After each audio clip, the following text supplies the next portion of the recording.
नहमदुहु व नसल्ली अला रसूलिहिल करीम अम्मा बाद फ़अऊज़ु बिल्लाहि समीइल अलीम मिनश शैतानिर रजीम बिस्मिल्लाहिर रहमानिर रहीम व इन कुंतुम जुनुबन फत्तहरू सदक़ल्लाहुल अज़ीम।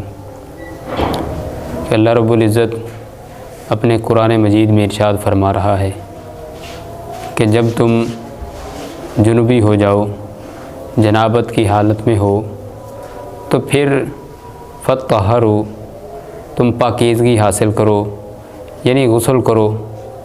गुस्ल करने का मकसद सिर्फ़ यही नहीं कि इंसान अपने आप को पाक कर ले, इसी वजह से पाक करे कि मैं इसके बाद ताकि नेक अमाल कर सकूं और नमाज़ पढ़ सकूं। याद रहे कि जब इंसान जुनूबी हो जाता है तो फिर इंसान नमाज के करीब नहीं जा सकता, ना ही वो कुरान पढ़ सकता है और ना ही कुरान को हाथ लगा सकता है।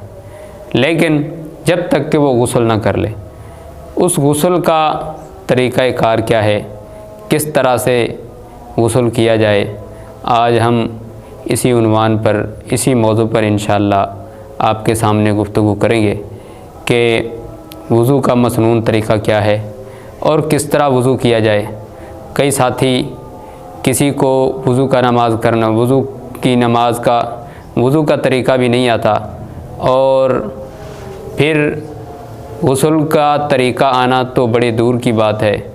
उनको ये पता नहीं होता कि गुस्ल करना किस तरह है, गुस्ल होता क्या है, जनाबत का भी पता नहीं होता। तो हमारा एक मकसद है कि हर इंसान, हर मुसलमान, तमाम अहले इस्लाम पाकीज़ा रहें, पाक साफ़ रहें और वो तहारत हासिल करें। तो मेरे भाइयों, जब आप जुनूबी हो जाएं तो फिर आपने गुस्ल करना है। वो गुस्ल किस तरह करना है? सबसे पहले आपने आपका गुस्ल खाना है या आपने कहीं खुली जगह पे गुस्ल करना है। अच्छा तो ये है कि आप कहीं छत वाली जगह के, यानी गुस्ल खाना हो, उसके ऊपर छत भी मौजूद हो, वहाँ आप गुस्ल करें, वहाँ आप नहाएं, वहाँ आप तहारत हासिल करें। छत का होना ज़रूरी है। तो फिर उसके बाद आपने जब वज़ू अपना गुस्ल स्टार्ट करना है, उसका तरीक़ाकार ये है कि सबसे पहले आपने जिस तरह नमाज का वज़ू करते हैं, उससे नमाज के वज़ू करने से पहले आपने अपना इस्तंजा बनाना है। इस्तंजे से मुराद यानी जो आपकी नफ्स है, नफ्स को आपने धोना है अच्छी तरह साबुन से।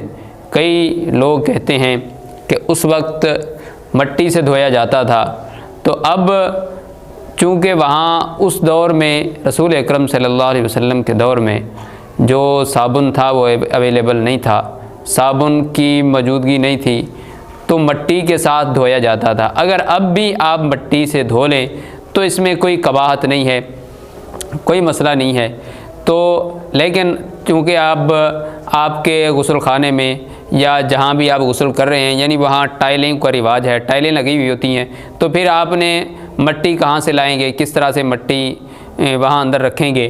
तो फिर आप साबुन से ही अपने नफ्स को अच्छी तरह से और इधर उधर भी अपनी नफ्स के इर्द गिर्द भी आपने अच्छी तरह से धो लेना है साबुन से, यहाँ तक कि जिसकी वजह से आप जुनूबी हुए हैं उस वजह से आपके जिस्म के ऊपर उनके कोई निशानात, यानी मनी के कोई निशानात बाकी न रहें। तो अच्छी तरह से नफ्स को धोने के बाद उसके बाद आपने नमाज का वज़ू बनाना है। जिस तरह नमाज का वज़ू बनाते हैं, सबसे पहले हाथों को धोया जाए। हाथों को इस तरह धोया जाए कि दाएं हाथ से बाएं हाथ पर पानी डाला जाए और बाएं हाथ से दाएं हाथ पर, इस तरह आप पानी डालेंगे। फिर उंगलियों का खिलाल किया जाए। खिलाल करने के बाद फिर आपने अपना चेहरा धोना है। चेहरे को भी 3 मरतबा धोना है, तीनों मरतबा चेहरा धोना है। यानी चेहरा धोने से पहले आपने कुल्ली करनी है। कुल्ली इस तरह करनी है कि आपकी जो शहादत वाली उंगली है, जिस तरह हम नमाज का वज़ू करते हैं वैसा ही वज़ू करना है। पहले हाथ धोने हैं, फिर आपने 3 मरतबा कुल्ली करनी है, फिर आपने नाक में पानी चढ़ाना है।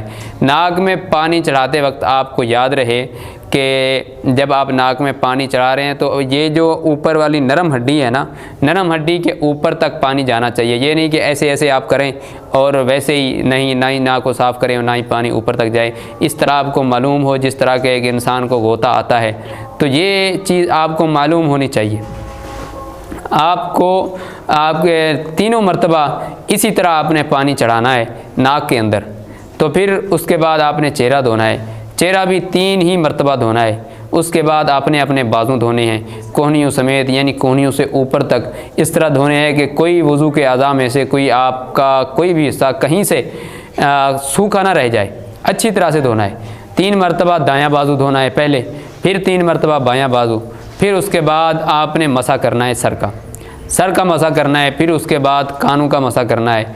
उसके बाद अगर आप पाँव अगर उसी जगह पर पहले धो लें तो भी बेहतर है। अगर रसूल अकरम सल्लल्लाहु अलैहि वसल्लम से ये हदीस भी साबित है कि वो उसी वक्त पाँव को धो लिया करते थे गुस्ल जनाबत फरमाते वक्त, और बाद हदीस में आया है कि वो दूसरी जगह पर यानी गुस्ल वाली जगह से हट कर धोया करते थे।